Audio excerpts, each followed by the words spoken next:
Hi, I'm Tim Vadney, National Service Manager for the United States, and this is Wayne Perrell, National Service Manager for Canada. Welcome. In this video, we will be covering safety procedures, standard repair steps, and troubleshooting on the following units for service: the Epic 3500 series, the commercial upright, and the Lux 6000, 4000 series. These service procedures are available in a number of different formats: CD, Product Training and Service Repair Manual, and this video.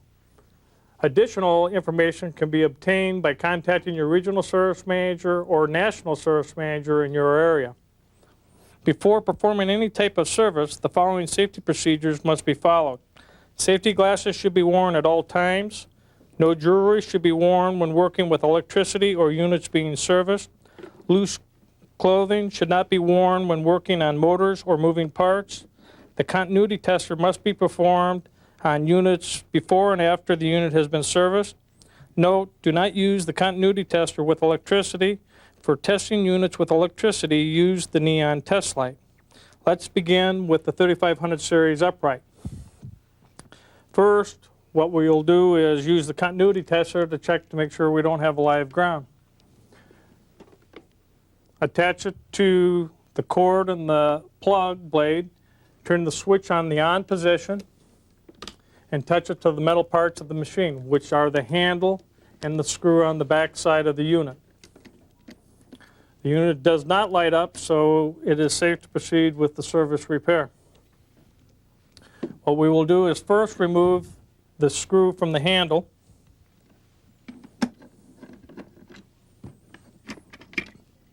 And lift the handle out of place by removing the cord.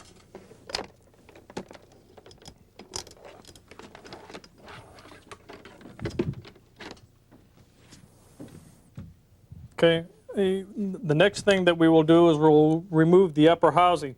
The upper housing is separated by lightly banging it against the side of a workbench to split the unit. Once you have the unit apart, you can lift the top section off, exposing the ductwork to the insides.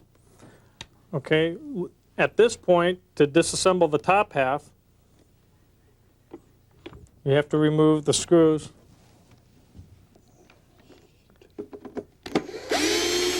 To get to the upper motor. Upon removing the 4 screws in place, the upper section can be lifted off.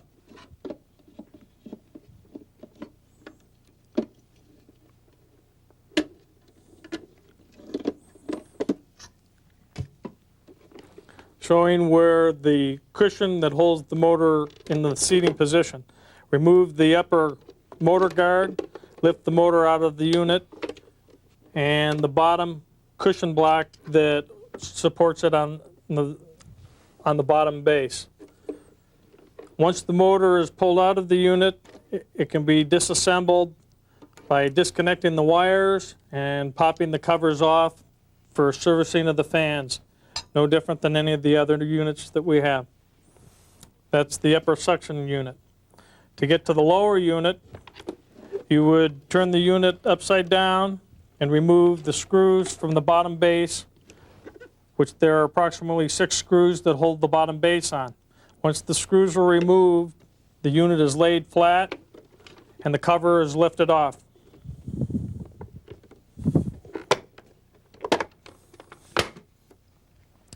Once the cover is removed, exposes the bottom head the same as the power nozzle units that were discussed in an earlier video. The removal of the duct hose is a simple process of pulling directly back and unthreading from the lower base. Removal of the roller brush consists of removing the screws from both sides and lifting the roller brush out. Replacement of the belt, the bearings, and the brush can be done at this time.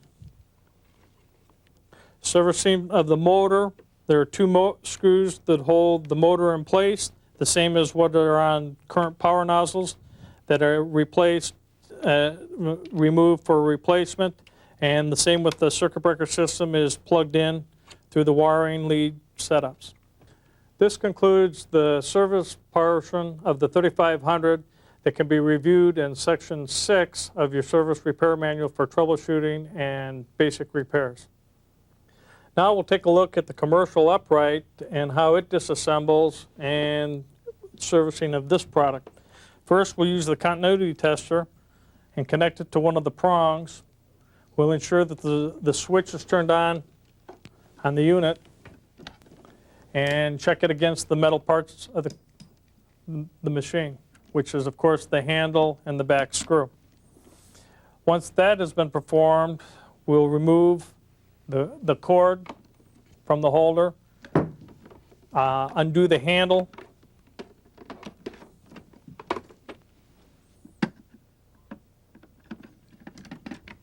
and remove the 4 screws that hold the upper housing together. On this unit, you have 2 screws on the front and 2 screws on the back that hold the upper casing together. We've already removed those screws, so now we will lift the unit off and disconnect the switch. Once the switch is removed from the section, you are able to unplug it and lift the upper housing off.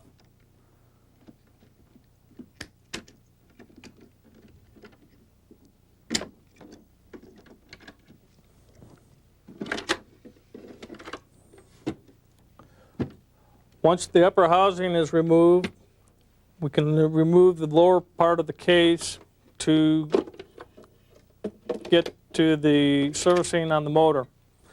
You'll notice at the top of this particular style there is a bag switch that is a safety precaution so that the unit cannot be run without a bag being in place.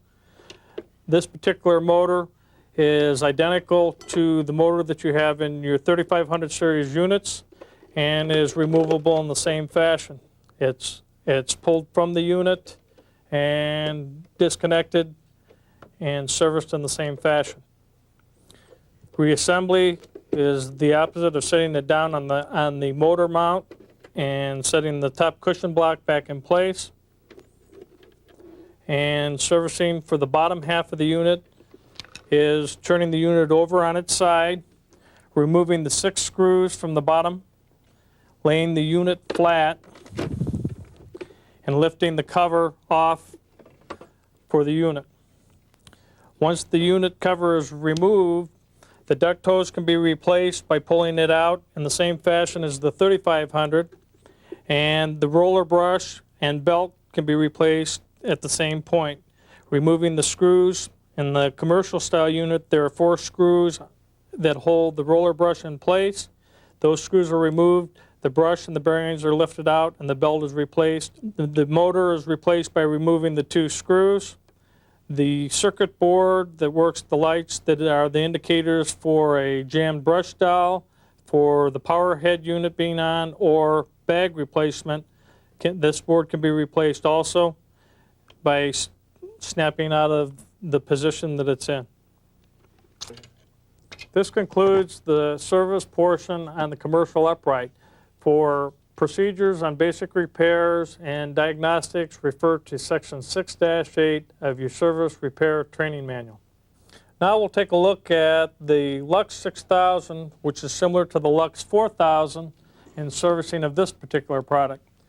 The first thing you'll do is a continuity test by attaching your continuity tester to the plug. You'll turn the switch on the on position, and you will check it against the metal on the handle and on the back screw.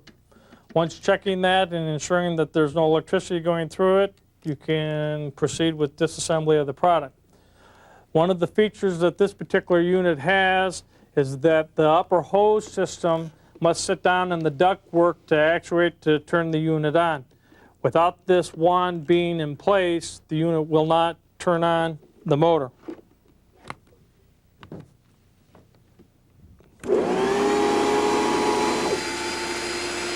What that does is shuts the lower motor off and allows it only for section for cleaning of draperies and upholsteries. When this wand is set in place, it actuates the switch that turns the unit on. What we'll do now is disassemble the unit. First, we'll take the hose and the wand system off.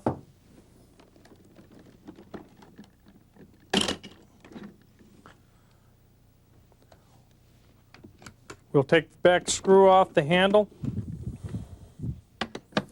And there are 4 screws that hold it in place. You have 2 in the front and 2 in the back that hold the upper case to the lower unit. Those screws have already been removed to speed up the process. Now you're able to lift the top section off of the unit, disconnecting the terminals for the bag switch and showing you where the ductwork is and the actuation switches that operate with the tubing in place. To get to the upper motor, you lift the center section off, which allows you exposure to the suction motor. It has the same style seal setup on the top, and the unit itself pulls directly out and disconnects the same way as the other upright style units. It also has the same mounting cushion at the bottom for the motor mount. Service of this motor is identical to servicing of the other uprights. To get to the lower section of this unit, you're going to lay the top section down, turn the unit over, remove the 6 screws from the bottom, and lift the cover off. Once the cover is off, it exposes the power nozzle system and setup. The duct hose is replaced in the same fashion as the other units by pulling directly out and unthreading from the other end to release it. To get to the roller brush, you lift the light bulb out of the setup, you lift the deflector off, and you lift the top cover off the unit.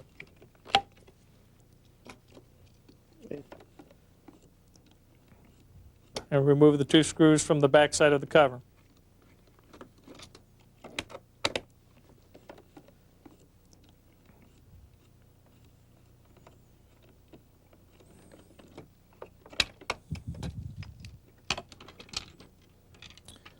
Once the cover is pulled off, it exposes the roller brush that's held in place the same as the other styles with screws on both ends. Removing both the screws will allow you to lift the roller brush out, remove the bearings, replace the pulley, and replace the belt. Replacement of the power nozzle motor and this particular unit is the same as the others, where there are 2 screws that hold it in place, and by removing those, the motor lifts directly out. Replacement of the upper circuit board for the light setups are a matter of disconnecting the terminals from the side, and the board is replaced very easily. This concludes the service portion of the Lux 6000 and 4000 series uprights. For review of service procedures and diagnostics, check section 6-9 of your service repair manual.